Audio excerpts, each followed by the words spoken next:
मान्य अध्यक्ष जी, पिछली बार भी जब चर्चा हुई तब भी मैंने कहा था कि कुछ लोग संविधान तो हाथ में लेके घूमते हैं, लेकिन ये नहीं बता पाए कि उसके पन्ने तक कितने हैं, क्योंकि उन्होंने कभी खोला ही नहीं। आज मैं क्योंकि ये संविधान जो राहुल जी सब तरफ दिखाते हैं सर, शायद इन्होंने इसके 2 पन्ने भी खोलकर नहीं देखे। अगर आप इसका प्रीफेस देखेंगे, प्रीफेस किसने लिखा सर? सुप्रीम कोर्ट के वरिष्ठ अधिवक्ता गोपाल शंकर नारायण जी, उन्होंने लिखते हैं, our constitution was crafted by the finest and most emancipated minds of the time and thankfully not directed by the confused Nehruvian social policy that guided success governments। वो इनकी नेहरू जी की विचारधारा पर सवाल खड़ा करते हैं और उन्होंने लिखा है कि giants like B.R. Ambedkar, B.N. Rao, Sardar Patel, K.M. Munshi Alladi debate provisions to protect the basic freedom. उन्होंने श्रेय दिया है तो अम्बेडकर जी को, सरदार पटेल और आगे।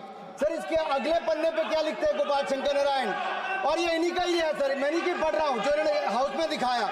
इसमें लिखा है, were it not for the strength of the document Indira Gandhi would have been compelled to end the darkest episode in independent India by ending the emergency. यानी कि संविधान की ताकत थी, जिन्होंने इंदिरा गांधी जी की इमरजेंसी को खत्म किया था, तो इस संविधान की ताकत थी। और ये आपके इसके अंदर लिखा है, राहुल जी जो आप लेकर घूमते हो, कभी खोल के पढ़ो तो सही, कभी पढ़ा भी नहीं आपने। और इसमें आगे लिखा है सर, आप चेयर को बोलो, अधिकार दिया है, चेयर को बोलो, माननीय सदस्य चेयर को। जी अध्यक्ष जी, ये जो राहुल जी कॉपी लेकर घूमते हैं, इसी पे लिखा है कि इंदिरा गांधी जी की यातनाएं और इमरजेंसी को खत्म किया तो बाबा साहब अम्बेडकर के संविधान ने गरीब से गरीब व्यक्ति को उसका काम दिया। सर आप इसके प्रीफेस पे जाइए, सर आप इसके प्रीफेस के बाद फॉरवर्ड जो लिखा सर, ये भी सुप्रीम कोर्ट के बहुत बड़े वकील है, उन्होंने क्या लिखते हैं सर कि जब संविधान बना उसके बाद सर, देश आजाद होने के बाद पहले दिन से ही लेजिस्लेटिव और हमारी ब्यूरोक्रेसी सर, हमारी दोनों ने ही जुडिशरी के साथ सींग फंसा के रखे, जुडिशरी को नीचे दिखाने की बात की। सर ये मैं नहीं कह रहा, ये वही किताब कह रही है जो राहुल गांधी हाथ में लेकर घूम रहे हैं।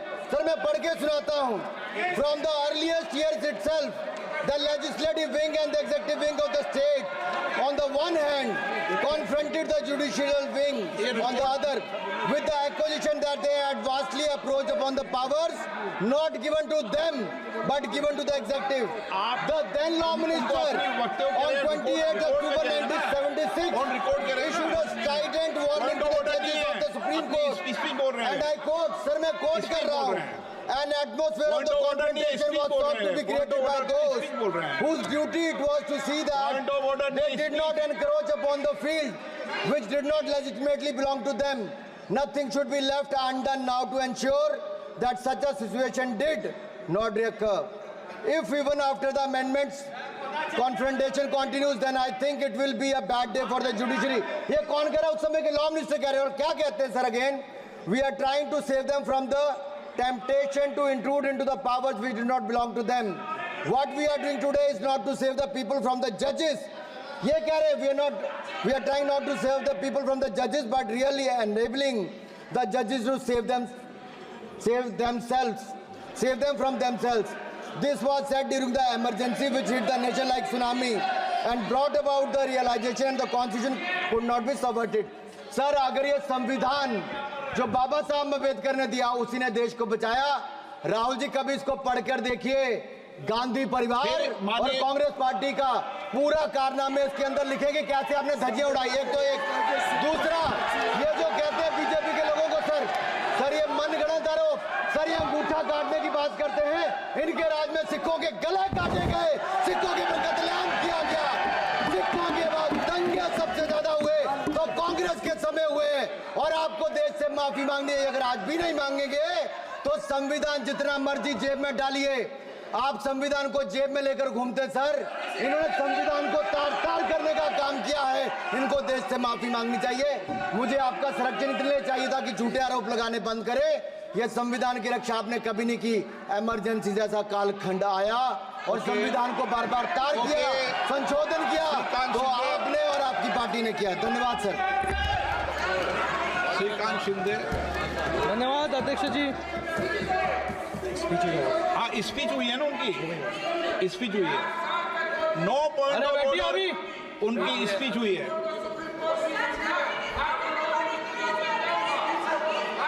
चालू कर दो। आप बैठिए, स्पीच हुई है। 9 पॉइंट ऑफ ऑर्डर स्पीच हुई है, टेबल कर देंगे इसको। अध्यक्ष जी, हाँ इसको टेबल कर देंगे, आपके ये कर देंगे। आप बोलिए श्रीकांत शिंदे जी। अब मैं कहूंगा जब कर देना आप सभी लोग है ना खुद ही डायरेक्शन देने लग जाते हैं। श्रीकांत शिंदे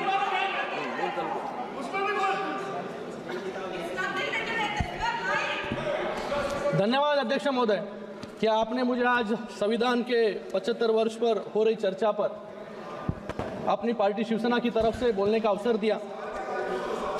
मैं सबसे पहले भारत रत्न डॉक्टर बाबा साहब अम्बेडकर, सभी स्वतंत्रता सेनानी, संविधान के सदस्य और इमरजेंसी के समय जेल गए संविधान सेनानियों को नमन करते हुए अपनी बात की शुरुआत। परिवार ने मुझे कहा कि यूपी की सरकार ने उन्हें वायदा किया था, कहा था कि हम आपका रिलोकेशन करेंगे, आपको कहीं और रहने की जमीन देंगे। आज तक 4 साल हो गए हैं, आज तक उनका रिलोकेशन नहीं किया गया है। और हर रोज उन्होंने मुझे फोटो दिखाई, वो बाहर निकलते हैं और जिन्होंने बलात्कार किया वो धमकाते हैं उनको। तो मैं इस हाउस में कहना चाहता हूं कि अंबेडकर जी के संविधान वाले लोग, इंडिया गठबंधन वाले लोग, हम सब मिलकर उस परिवार का रिलोकेशन हम करेंगे अगर आप नहीं करोगे तो। और हिंदुस्तान के हर गरीब व्यक्ति को हम ये कहना चाहते हैं, आपकी रक्षा कॉन्स्टिट्यूशन करता है और ये बीजेपी के लोग कॉन्स्टिट्यूशन पर 24 घंटा आक्रमण करते रहते हैं।